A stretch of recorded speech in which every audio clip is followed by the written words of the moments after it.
Hello and good morning all of you. स्वागत आहे तुमचं मेगाबिट एज्युकेशनच्या युट्यूब चॅनलवर. तर चला बघूया आजचे आपले 10 वर्ड्स त्यांचे इंग्लिश, हिंदी, मराठीमध्ये मीनिंग, सिनोनिम्स, अँटोनिम्स जे पण सेंटेन्सेस दिले आहेत ते सेंटेन्सेस तुम्ही एकदा ट्राय करून बघा कसं त्याचं मीनिंग होऊ शकतं आणि कसं त्या सेंटेन्समध्ये वर्डला यूज करण्यात आलेलं आहे.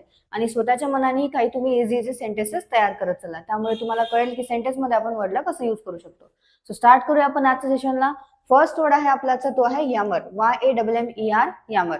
यामरचं काय मिनिंग होतं इंग्लिशमध्ये, तर to express dissatisfaction, pain or resentment usually tiresomely. Okay, इंग्लिशमध्ये काय मिनिंग होतं मग यामरचं, तर to express dissatisfaction, pain or resentment usually tiresomely. म्हणजेच होतं याला वन वर्ड आपण काय यूज करू या मिनिंगला, तर यामर. हिंदीमध्ये यामरचं काय मिनिंग होतं, तर परेशान. मराठीमध्ये काय म्हणू आपण त्याला, कटकट,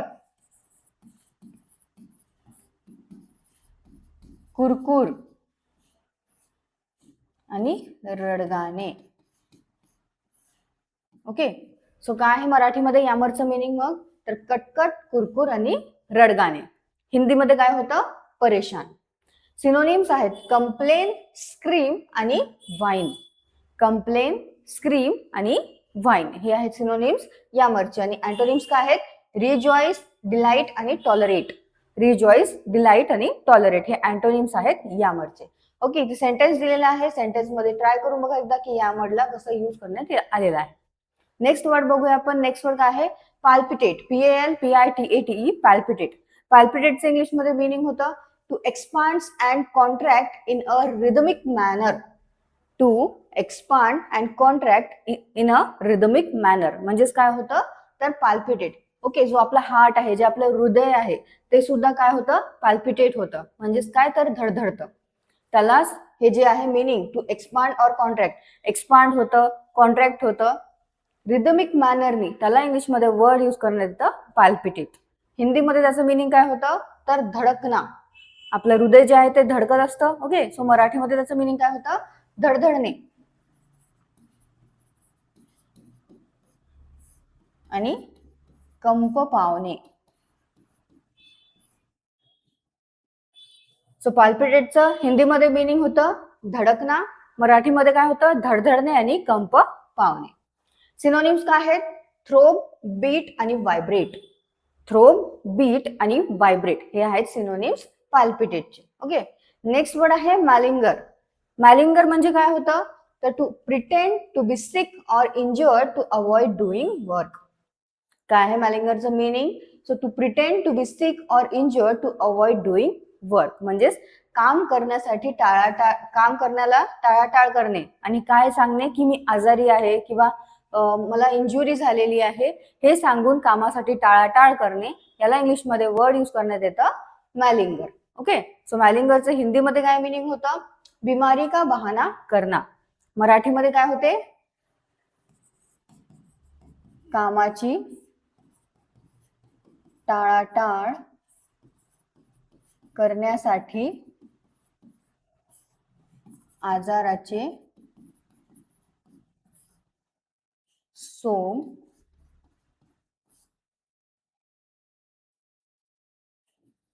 करणे. ओके, सो मॅलिंगरचं हिंदीमध्ये काय मिनिंग होतं, बिमारी का बहाना करना. मराठीमध्ये काय होतं, कामाची टाळाटाळ करण्यासाठी आजाराचे सोंग करणे, याला इंग्लिशमध्ये वर्ड यूज करण्यात येतं मॅलिंगर. सिनोनिम्स आहेत लेझी, आयडल आणि फेक. लेझी, आयडल आणि फेक हे सिनोनिम्स आहेत मॅलिंगरचे. आणि अँटोनिम्स काय आहेत, स्लेव, टॉईल आणि वर्क. स्लेव, टॉईल आणि वर्क. नेक्स्ट बघूया. नेक्स्ट वर्ड काय आहे, पर्निक्युअस. PERNICIOUS, पर्निक्युअस, pernicious. ओके, पर्निक्युअसचं काय मिनिंग होतं, तर causing or capable of causing harm. Causing or capable of causing harm म्हणजेच होतं पर्निक्युअस. हिंदीमध्ये याचं मिनिंग होतं हानिकारक. मराठीमध्ये सुद्धा काय होतं, हानिकारक असंच मिनिंग होतं पर्निक्युअसचं. आणखी काय होतं, घातक आणि विनाशकारी. सो पर्निक्युअसचं इंग्लिशमध्ये मिनिंग होतं causing or capable of causing harm. हिंदीमध्ये मिनिंग होतं हानिकारक, मराठीमध्ये पर्निक्युअसचं मिनिंग होतं हानिकारक, विनाशकारी आणि घातक. सिनोनिम्स काय आहेत, हार्मफुल, डेंजरस आणि डेट्रिमेंटल. हार्मफुल, डेंजरस आणि डेट्रिमेंटल हे सिनोनिम्स आहेत पर्निक्युअसचे. आणि अँटोनिम्स काय आहेत? बिनाइन, हार्मलेस आणि बेनिफिशियल. बिनाइन, हार्मलेस आणि बेनिफिशियल हे अँटोनिम्स आहेत पर्निक्युअसचे. ओके, सेंटेन्स दिलेला आहे, एकदा ट्राय करून बघा तुम्ही सेंटेन्स मध्ये पर्निक्युअसला कसं यूज केलेलं आहे. नेक्स्ट वर्ड आहे SOBRIETY, म्हणजेच काय होतं? सोब्रायटी. काय होतं? सोब्रायटी. प्रोनाउन्स करायचं आहे SOBRIET ला, सोब्रायटी. सोब्रायटीचं मिनिंग होतं इंग्लिशमध्ये अ mental state free of jesting or trifling. काय आहे? अ mental state free of jesting or trifling. म्हणजेच इंग्लिशमध्ये या सेंटेन्सला आपण वन वर्ड काय देऊ, तर तो आहे सोब्रायटी. हिंदीमध्ये सोब्रायटीचं मिनिंग होतं संयम. मराठीमध्ये सुद्धा त्याला संयम असंच मिनिंग आहे सोब्रायटीला. आणखी काय आहे मिनिंग? गांभीर्य आणि विचारीपणा. सो सोब्रायटीचं हिंदीमध्ये मिनिंग काय होतं? संयम. मराठीमध्ये सुद्धा संयम होतं, गांभीर्य आणि विचारीपणा हे मिनिंग्स आहेत मराठीमध्ये कशाचे? सोब्रायटीचे. सिनोनिम्स आहेत इंटेंटनेस, इयरनेसनेस आणि सोबरनेस. परत एकदा सांगते सिनोनिम्स काय आहेत सोब्रायटीचे? इंटेंटनेस, इयरनेसनेस आणि सोबरनेस. आणि अँटोनिम काय आहेत? फ्रिव्हॉलिटी, लेविटी आणि लाइटनेस. काय आहेत? फ्रिव्हॉलिटी, लेविटी आणि लाइटनेस हे अँटोनिम्स आहेत सोब्रायटीचे. नेक्स्ट बघूया. ओके, नेक्स्ट वर्ड आहे अगस्ट. काय आहे? AUGANGST. काय होतं? अंगस्ट. ANGST म्हणजे काय होतं? अँगस्ट. अँगस्टचं इंग्लिशमध्ये काय मिनिंग होतं? तर a strong feeling of being worried or nervous. A strong feeling of being worried or nervous म्हणजेच काय होतं? अँगस्ट. हिंदीमध्ये अँगस्टचं मिनिंग होतं गुस्से. ओके, किंवा गुस्सा आपण म्हणू शकतो. मराठीमध्ये काय होतं त्याचं मिनिंग अँगस्टचं? चिंता, भीती, अस्वस्थता आणि बेचैनी. ओके, सो अँगस्टचं इंग्लिशमध्ये मिनिंग होतं a strong feeling of being worried or nervous. हिंदीमध्ये मिनिंग होतं गुस्से. आणि मराठीमध्ये काय होतं? चिंता, भीती, अस्वस्थता आणि बेचैनी. सिनोनिम्स आहेत टेन्शन, फिअरफुलनेस आणि अँगर. सिनोनिम्स काय आहेत? अँगस्टचे टेन्शन, फिअरफुलनेस आणि अँग्री. आणि अँटोनिम्स आहेत कंटेनमेंट, कंटेंट आणि पीस. कंटेनमेंट, कंटेंट आणि पीस हे आहेत अँटोनिम्स. नेक्स्ट वर्ड आहे जिंजरली. GINGERLY, gingerly. जिंजरलीचं इंग्लिशमध्ये मिनिंग होतं in a careful or cautious manner. In a careful or cautious manner म्हणजेच काय? तर सावधानीने. ओके, जिंजरलीचं इंग्लिशमध्ये मिनिंग होतं in a careful or cautious manner. हिंदीमध्ये काय मिनिंग होतं? सावधानी से. मराठीमध्ये काय होतं? अत्यंत सावध किंवा अत्यंत सावधपणे सुद्धा आपण त्याला म्हणू शकतो, किंवा काळजीपूर्वक. सो मराठीमध्ये काय मिनिंग आहे जिंजरलीचे? अत्यंत सावध किंवा अत्यंत सावधपणे आणि काळजीपूर्वक. सिनोनिम्स आहेत केअरफुली, फॉर्मली आणि मेथॉडिकली. काय आहेत?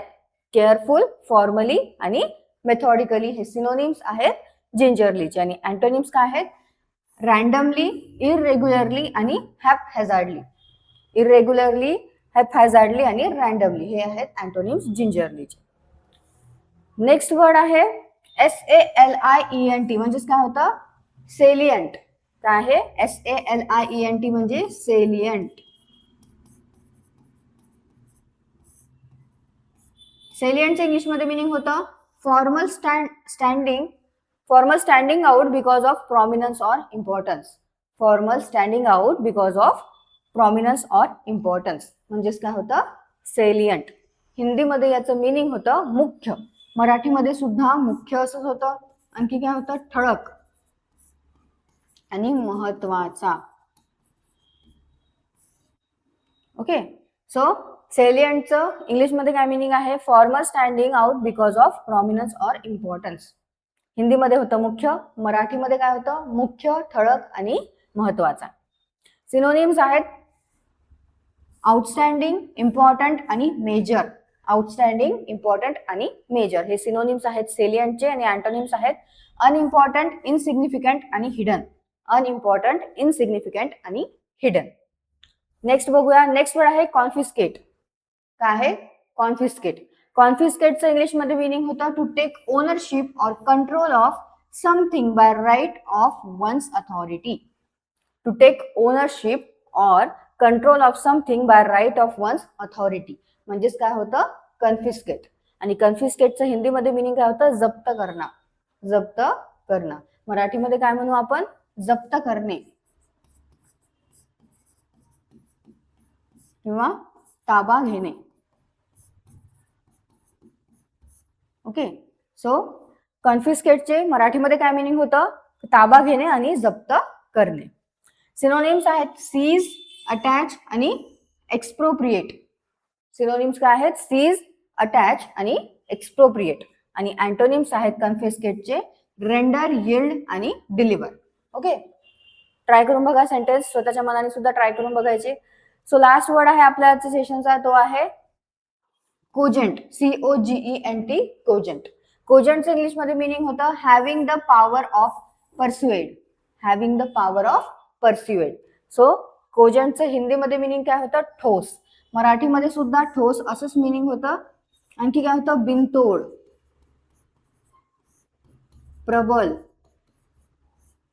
आणि पटण्याजोगा. सो कोजेंटचं इंग्लिशमध्ये काय मिनिंग होतं हॅव्हिंग द पॉवर टू परस्युएड. हिंदीमध्ये त्याचं मिनिंग होतं कोजेंटचं ठोस. मराठीमध्ये काय होतं ठोस, बिनतोड, प्रबल आणि पटण्याजोगा. सो याचे सिनोनिम्स बघूया आपण काय आहे. सिनोनिम्स आहेत कोजेंटचे कंपेलिंग, कन्व्हिन्सिंग आणि कन्क्लुझिव्ह. कंपेलिंग, कन्व्हिन्सिंग आणि कन्क्लुझिव्ह हे आहेत सिनोनिम्स कोजेंटचे. आणि अँटोनिम्स काय आहेत अनकन्व्हिन्सिंग, इनइफेक्टिव्ह आणि अनकन्क्लुझिव्ह. ओके. काय आहेत अनकन्व्हिन्सिंग, इनइफेक्टिव्ह आणि इनकन्क्लुझिव्ह हे आहेत अँटोनिम्स कोजेंटचे. सेंटेन्स दिलेले आहे, प्रत्येक वर्डचे तुम्हाला सेंटेन्स दिलेले आहे. ते एकदा ट्राय करून बघा. स्वतःच्या मनाने काही इझी सेंटेन्सेस ट्राय करा. याची PDF तुम्हाला डिस्क्रिप्शन मध्ये मिळून जाणार. तिथे लिंक आहे, तिथून जाऊन तुम्ही डाउनलोड करू शकता. PDF मिळून जाणार तुम्हाला. ओके. तुम्ही जर नोट डाऊन केलेले असेल वर्ड्स तर आधीचे जे वर्ड्स आहेत ते सुद्धा रिवाइज करत चला. आता बरेचसे नोटिफिकेशन आलेले आहे. IBPS PO आता एक्झाम राहील. SBI ची येईल, SBI क्लर्क, IBPS क्लर्क आणि तलाठीचे निघालेले आहे. ग्रुप C चे आहे. त्याच्यामध्ये सुद्धा इंग्लिश हे मेन्स मध्ये असतं पण तरी आधीपासूनच इंग्लिश करावं लागतं. ओके. सो तुम्ही इंग्लिशला असं नाही की फक्त इंग्लिशला वरच भर द्यायचं.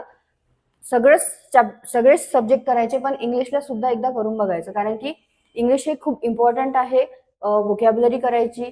प्रत्येक एक्झाम मध्ये इंग्लिश हे येतच. ओके. आणि इंग्लिश आपलं डेलीसाठी पण आपलं थोडंसं स्ट्रॉंग असायला पाहिजे. कोणी जर आपल्यासोबत कधी पण इंग्लिशमध्ये बोललं तर असं नाही की आपण इंग्लिशमध्येच त्याला बोलायला पाहिजे की पण थोडं तरी आपल्याला समजण्यासाठी सुद्धा आपल्याला व्होकॅब्युलरी ही स्ट्रॉंग पाहिजे. आपली व्होकॅब्युलरी जर एखाद्याने काही वेगळाच वर्ड जर तुमच्यासोबत बोलला ओके सो तुम्हाला तेव्हा कळलं पाहिजे की त्या वर्डचं मिनिंग काय होतं म्हणून. सो त्यासाठी व्होकॅब्युलरी जी आहे ती इम्पॉर्टंट आहे. म्हणून व्होकॅब्युलरी डेली करत जायचं आणि व्होकॅब्युलरी स्ट्रॉंग ठेवायची इंग्लिश होण्याकरता. ओके. सो तुम्हाला जर सेशन आवडलं असेल सेशन लाईक करा, चॅनलला सबस्क्राईब करा, तुझ्या फ्रेंड्सला शेअर करा. All the best all of friend. Thank you.